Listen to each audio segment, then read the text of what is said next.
Bonjour à tous. Je ferai comme ça. Bon, déjà, je suis très heureuse d'être là et de parler.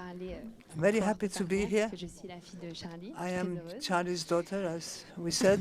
I'm very happy about that too. Je m'appelle Léa. Alors, I am named Nathalie, puis j'étais à Garancière. and I have studied medicine. En 2017. J'ai été diplômée I have studied il n'y a pas très longtemps. in several schools, and et un peu chez Leslie, j'ai observé un petit peu comment elle travaillait. Donc merci. I thank you. I have learned so much, and I now work. Donc aujourd'hui, je travaille au sein de la clinique Grand Dental en tant que praticienne, et je suis aussi référente as a doctor pour toutes les cliniques du groupe, et je travaille aussi donc à Roy ma maison avec Sacha qui va as an orthodontic, une équipe formidable. and I have a wonderful team. Et Julien, tu te reconnais, qui travaille and we all work together. Alors aujourd'hui, je vais vous parler donc and I want to tell you about qui pour moi est une thérapeutique souvent oubliée. A retroincisal plane. Qui est très intéressante. Et I think it's a very interesting method, and I really love it. Petit rappel avant de commencer. Donc la supraocclusion, c'est un excès de This is the supraocclusion. It's when a few centimeters overbite, a few millimeters. Donc elle constitue un verrou d'occlusion, et les praticiens vont être souvent gênés. And it's often difficult to work on these cases because it's very narrow. Donc, par exemple, on va, pour la traiter, niveler la courbe de Spey. Donc, on verra après différents moyens de correction. We will look at several methods to fix this overbite. Qui va être très rapide et efficace. And it tends to be forgotten, and it can be very bothering for the patients. How do we proceed? To start with, we must make a diagnosis. We see the shape of the face. You can often see on the face that that the incisives are not in the right place. And then you have to assess that there is that there is something wrong because of this overbite. This is one of the things you might see when the mouth is slightly open, and then you have to lower the molars. Donc ici c'est un sourire gingival en ingressant une incisive maxillaire. Alors pourquoi on va traiter cette supraocclusion? And why do we deal with this overbite? It's because it wears out the incisives, and it can cause infections and troubles in the articulations, in the joints of the Donc, comment on va traiter cette supraocclusion? How do we treat? There are two methods. We avoid to. We want soit en technique segmentée, soit avec l'utilisation de mini-vis, ou bien on peut avoir également une ingression. We could also have. Pour l'égression molaire, qui va nous intéresser aujourd'hui, notamment avec le PRI, on va voir. Intrusion. So I will talk about that when it comes to the molar intrusion. It is the best way to have a correction of the overbite, because thanks to a 2013 exam, it allows to have a better covering of the internal space. So what happens when it comes to the molar extrusion? So what you'll do is that you will have an extra layer externally with a retroincisal plane, and which will lead to a spontaneous extrusion. Around the premolar sector, you can also have an active molar extrusion. Here you can see the different wedges or all the different retroincisal planes that we could use in order to get with posterior new bite. So when it comes to the retroincisal plane, there are many advantages. For example, you can have a rapid leveling of the P curve. In the next few months, you can also see that the patient and his parents or her parents parents will be quite motivated, because right after the retroincisal plane put in place, you can see the difference. So we're quite happy. You can also have a transversal action, because it is possible to be integrated with the retroincisal plane if it is used to an APP. And you can also have a molar rotation, and with this retroincisal plane you can use also quadratis. You can also have an anterior position in order to prevent the loss of anchorage of the premolar and to strengthen this anchorage, because you will have a mucosa base, and you can also propel better the mandibule if necessary. So it means that you can just help with the mandibular joint issues, and especially useful when a few actions are not possible on in the front part of the mouth. So what are the inconveniences? So you need to have a specific step taking place at the lab, and it will also inconvenience for the patient, because it will be in pain, and it can be, you can feel that there are things annoying him in the mouth at the very beginning of the treatment. And also it can feel a difference in his diction and the position of his different teeth. And as it was mentioned before, there will be different inflammations which is possible on the mucosa. So here is a specific case that I decided to keep an eye on in 2018 during my internship. It was one of my last final. The gist is linked to the retroincisal plane, which was suggested by my mentor in Bretonneau, and now I love this technique. So here is Pierre. He's 12 years old. He was 12 years old. He has like a square jaw. This jaw was slightly deviated to the right. There was a deficient smile, a corridor. We can't really see the incisors. The profile is rather flat, and the nasolabial plan angle is quite open. When it comes to the transversal plane, you can see that there is a maxillary expansion needed. And when it comes to the occlusion on the right and the left and right, you can see a board-to-board issue. When it comes to the slightly open mouth, we also decided to put in place a staircase, which is showing the very severe speaker. When it comes to the intra-arch photo, they are symmetric. You can see that there is a moderated crowding. When it comes to the panoramic X-ray, you can see the conversion of the roots of 22 and 12, the absence of sector 1 and 4, and also we noticed that there is a patient of class 2, that's a skeletal level, with an FMA at 15 degrees, because I've not mentioned, but when it comes to the retroincisal plane, it is really perfect for people with facial hypodivergence, because it will be able to open the nasal mandibular angle. So when it comes to the treatment, we need to help him improve his hygiene, because his oral hygiene wasn't as good. So we will need to provide an impression for the retroincisal plane, and it will be immediately put in place during the bonding session of the maxilla.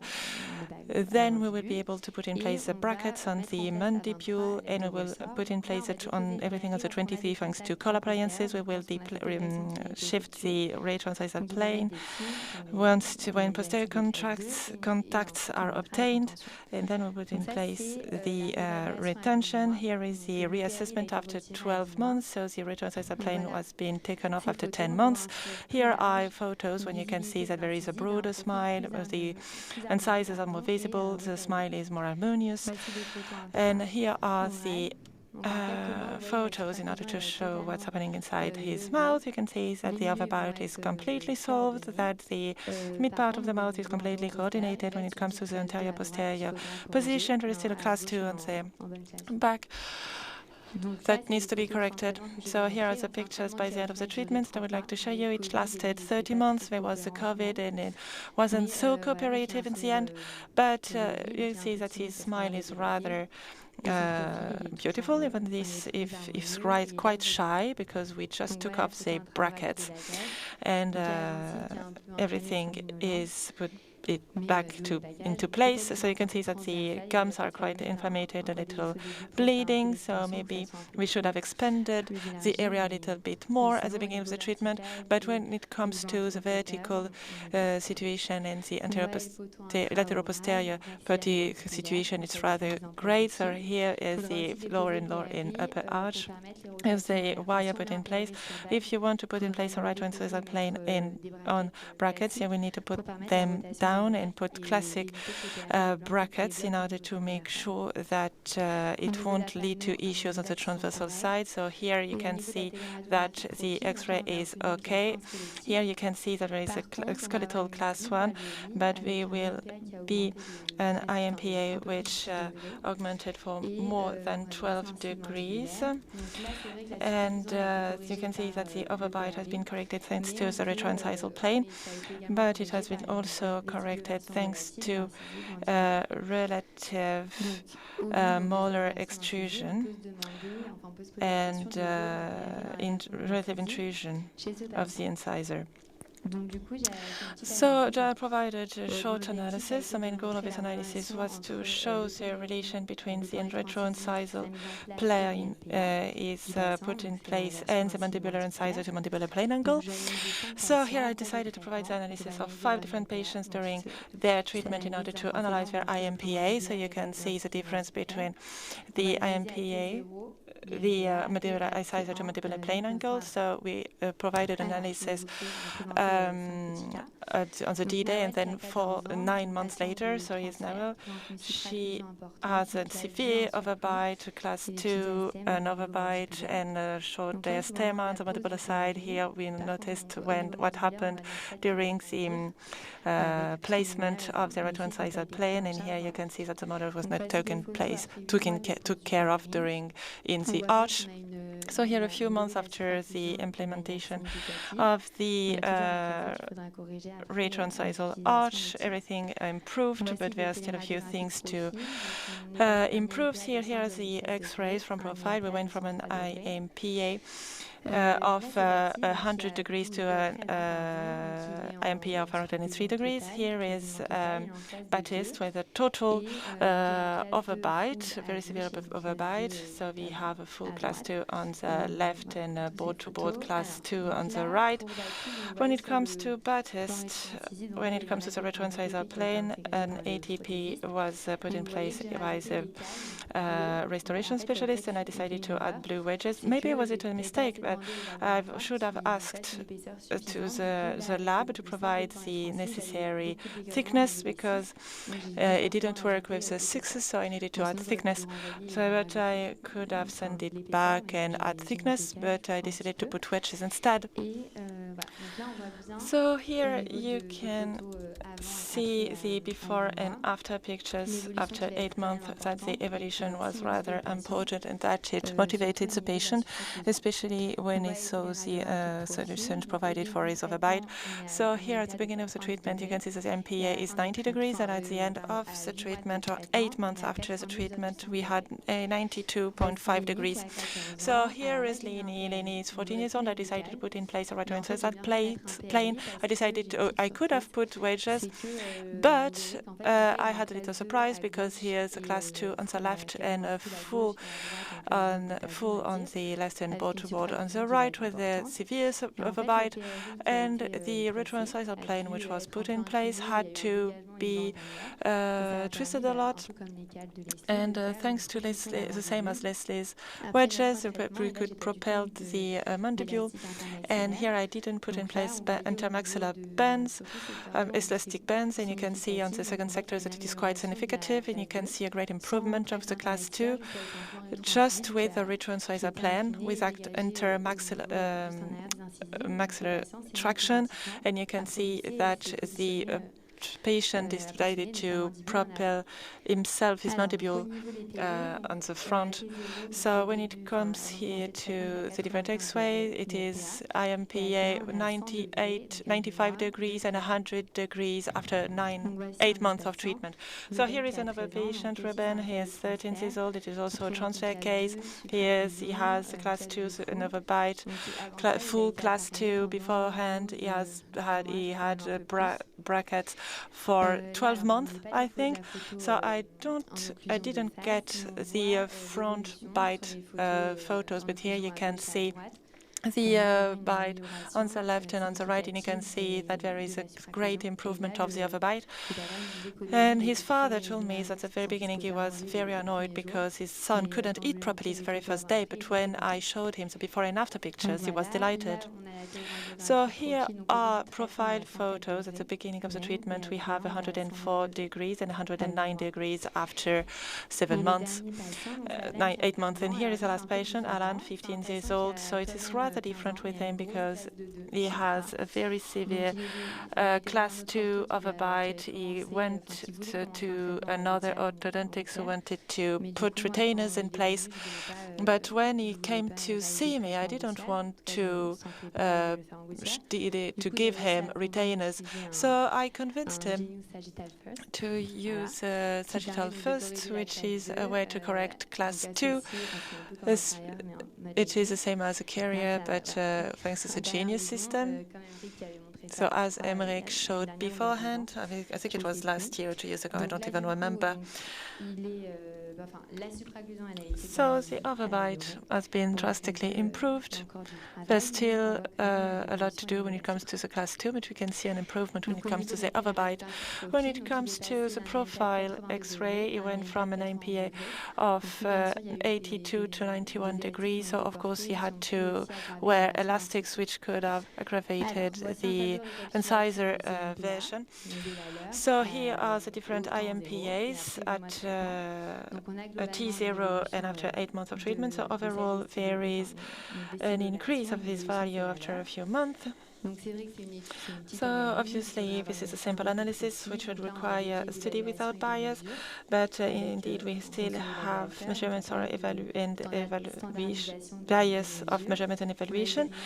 We not the same. It was the same evaluator each time, and we also had the use of multi-bracket systems, which lead to a buccal version. And in order we should need to see what would be the results of the implementation of a transincisal plane by itself without a multi-bracket system. So to conclude, when it comes to the retroincisal plane, it is a quick and efficient way to correct the plaque lesion by leveling this P curve and proposing posterior molar extrusion. So it has many advantages: transversal, apical, vertical. Now, when it is impossible to put the brackets in place, especially when you have a huge overbite associated to class 2, we know that it could be difficult for the patient to eat, to prevent his communication skills, but from coming through. But I mean, it's okay after a few days, but you can still use the Spanish methods that we use with Ephraim and Leslie, and then you know that after 8 months there is a strong, it can correct overbite. Of course, we should have a more specific survey, but it means that it shouldn't lead to a posterior molar extrusion, but also relative vestibular version. So here is my bibliography, so the articles I used for my presentation. Thank you for your attention. Merci beaucoup, Léa.